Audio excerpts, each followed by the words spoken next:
guys, so I am here today to talk about motivation, finding and retaining your own motivation to kind of accomplish your goals and complete your tasks. You all know what motivation is, I think, at least. One of the things I do think actually that we tend to do when we talk about motivation is sometimes conflate motivation and inspiration, whereas those two things to me are so different. Motivation is the desire and the willpower to kind of follow through and finish things and do things, whereas inspiration is something far more elusive and something that I think is very difficult to create or have agency over, and it's something that we tend to wait around for, perhaps to our own detriment. And I think finding motivation is not the same as finding inspiration. In fact, I think a lot of the time we're not inspired. Inspiration is like small little tidbits that are amazing, and being inspired is wonderful, but it's not something I think we can rely on consistently, whereas motivation is something that I think like drives us and, you know, really gets things done. And I know from experience that it is so easy to lose motivation and to just completely feel like giving up and feel overwhelmed and not know how to get on with what you have to do and how to meet your goals. So I thought I would just talk a little bit about how I keep myself motivated. And now that's not to say I am motivated 100% of the time, or that doing any of this stuff means I'm never feel deflated and unmotivated, but these are the things that I rely on to, you know, be as motivated as possible. And I can be driven and determined when the occasion calls for it. So I hope that some of this will be helpful to those of you that are feeling a little bit unmotivated. I think my first tip actually does sort of feed back into what I was just saying about inspiration, and it's sort of waiting around for inspiration can be really contrary to being motivated. It's something you're kind of waiting there inactively for everything to be perfect and to create something perfect from the beginning, whether that be an essay or a YouTube video or a piece of creative writing or just tidying your bedroom. It's like you get into your head, if you don't do this thing perfectly and 100% exactly the way you want it to be at the end, then there's no point in doing it at all. Whereas that couldn't be less the case. I think in order to maintain that motivation, you need to really just like do whatever you're able to do. So if you are writing an essay for university or writing a piece of creative writing, just write anything. It might be absolute rubbish. Some of it might actually turn out to be pretty good and pretty useful and something you can build upon. But even if it's rubbish, it's so much more productive to actually get something down on a piece of paper or whatever medium you're working with than it is to have nothing. And it is so much easier to edit and change and adapt than it is to start from scratch. So I think getting rid of that idea of perfection from the offset is something really important, and it's something I think is really relevant if you're one of those people that's always wanting to make YouTube videos and maybe hasn't gotten around to it yet. And it's this idea that first YouTube video or that your YouTube channel has to be 100% from the beginning, which is just putting you off actually doing what you need to do and enjoying doing that thing. So yeah, setting aside perfection. But I think practically speaking, it's also really important to have a bit of a routine, and this particularly applies to the mornings. I think if you work from home, if you study from home, if you just have that sort of sense of flexibility where you don't have to go into an office at 9 in the morning, it can be really easy to sit around in your pajamas the morning, to fade in a little bit, and you start an hour later than you intended to, you sleep in, you do all of these things, and you never quite get ready. And I think getting ready is the most undervalued thing to productivity and motivation. And I think if you get up in the morning within a set time period that you've set yourself in advance, you have that shower, you clean off the day before, you get dressed, you have something for your breakfast, perhaps you like to exercise in the morning, do whatever waking up and getting ready for you is, and get started and then sit down and set your mind to what you have to do. And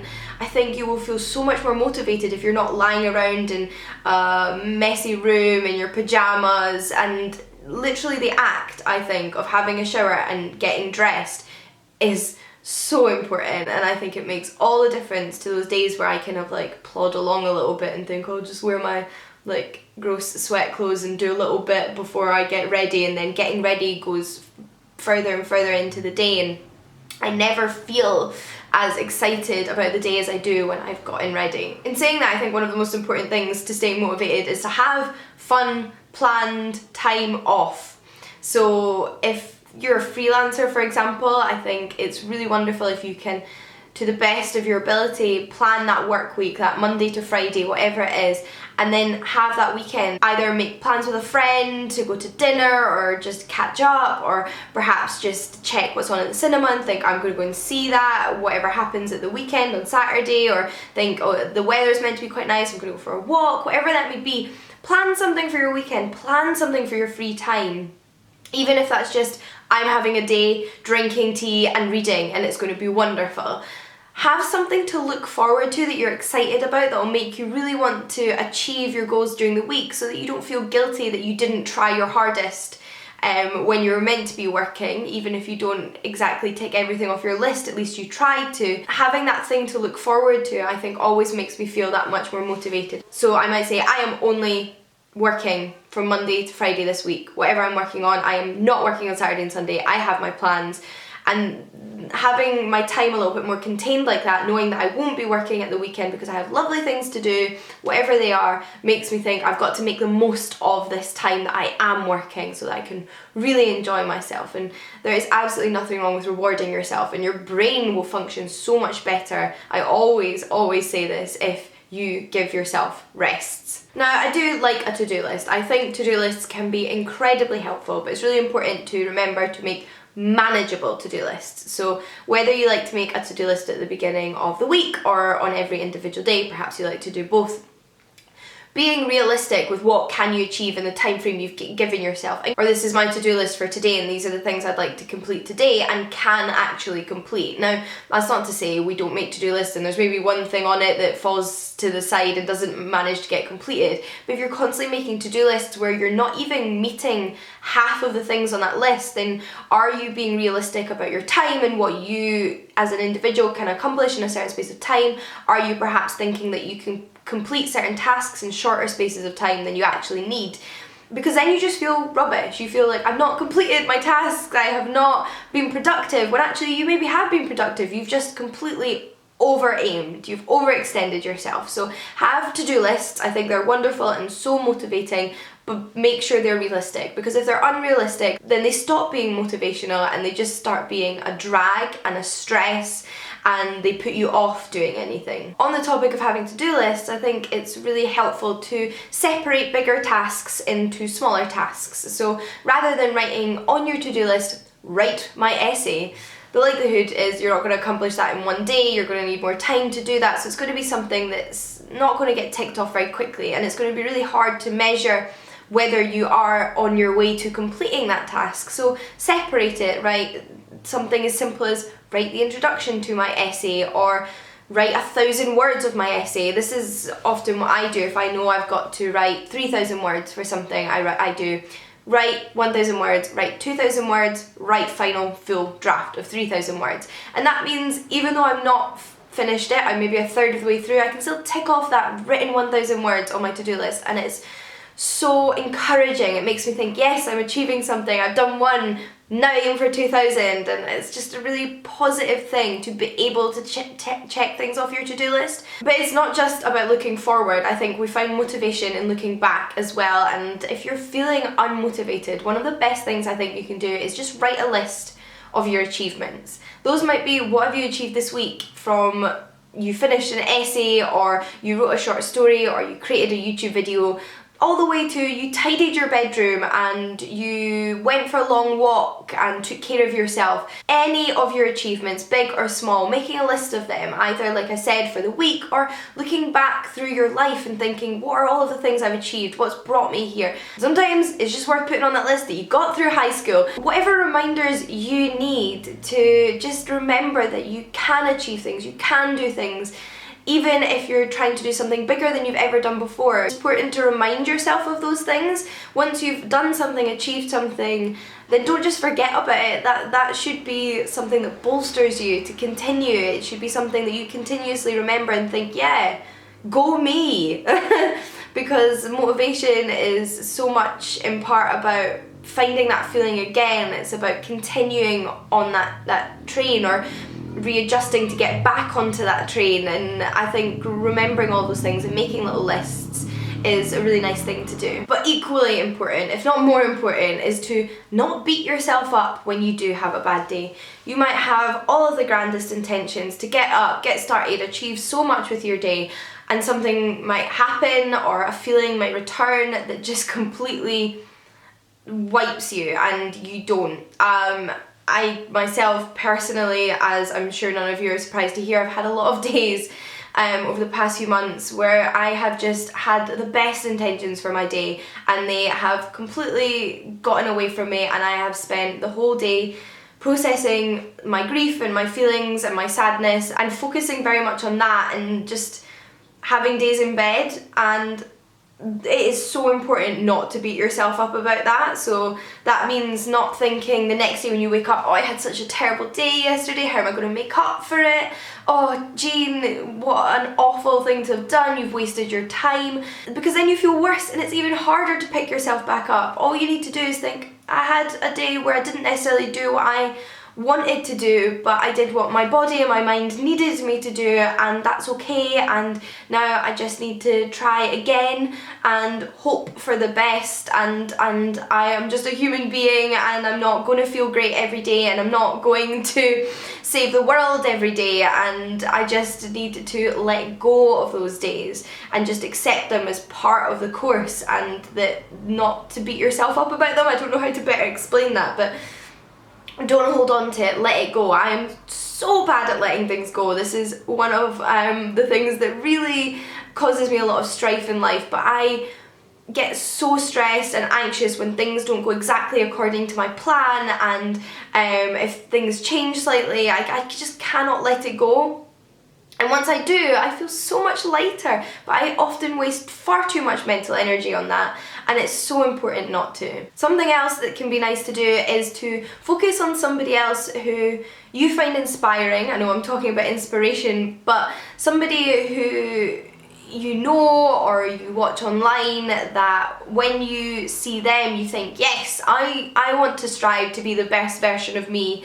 Whoever that may be. So there's certain YouTubers I watch and I think, oh yes, they're doing awesome things, even if their life's not 100% perfect, nobody is, but they're maybe talking about their passion for something, and I think, yes, I'm passionate too, I'm gonna get going, I'm gonna do things, and that can just be really reassuring and just get you going if you need a little bit more, like, if you need to be a little bit more pumped up, if that makes sense. I also think don't underestimate the value of a good motivational playlist.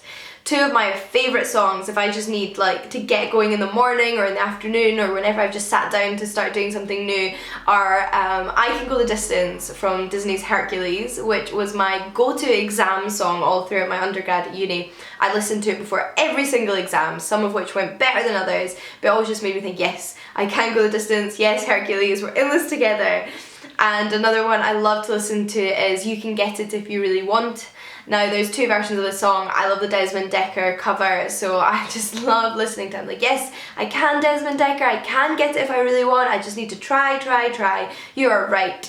And I just think they can really lift your mood. If you do want a specific thing to read or do, if you're just feeling a little bit of lack of motivation in life in general, then I would totally recommend either reading or listening to the audiobook of Amanda Palmer's book, The Art of Asking. She narrates the audiobook, so it's lovely to listen to, but the book's also a great way to go, and I just found that book incredibly motivational. It just made me think, yes, I want to get started on things, I want to complete things I'd already started, I want to go.